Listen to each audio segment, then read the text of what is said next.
投資者，你留意到嗎？喺清潔能源嘅賽道上 ，Bloom Energy B 嘅實際回報竟然高過預期逾5倍。呢間能源巨頭究竟係潛藏嘅投資機遇，定係高位回調嘅信號？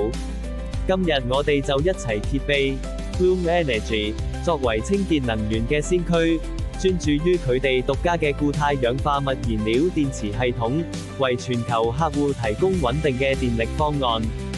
佢哋嘅市場估值已經達到258億美元，足見其喺行業中嘅重要地位。經過多年努力 ，Bloom Energy 嘅 EBITDA 利潤率喺2024年首次轉正，盈利能力顯著提升。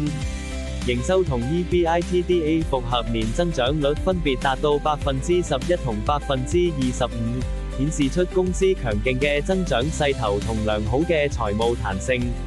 令人振奮嘅係，呢隻股票喺過去1年裏面，無論是30日、60日、90日定係365日，表現都持續跑贏大市同所屬工業板塊，為投資者帶來卓越嘅超額回報。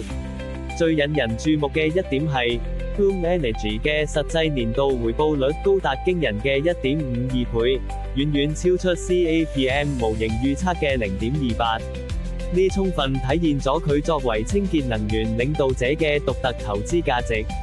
然而，投資者們都需要保持警惕。Bloom Energy 目前嘅市盈率超過1000倍，市淨率亦高達43倍，再加上 RSI 同 MACD 指標都顯示超買信號，可能暗示短期內股價有過熱回調嘅風險。此外，公司嘅資產回報率同股本回報率仍然係負數，最近一期嘅自由現金流逆轉為負值。呢啲都係投資者喺評估呢隻股票時，需要審慎考慮嘅風險因素。你今日估咗未？本內容只供參考，並不構成任何形式之投資建議、邀約或推薦。投資有風險，買賣需謹慎。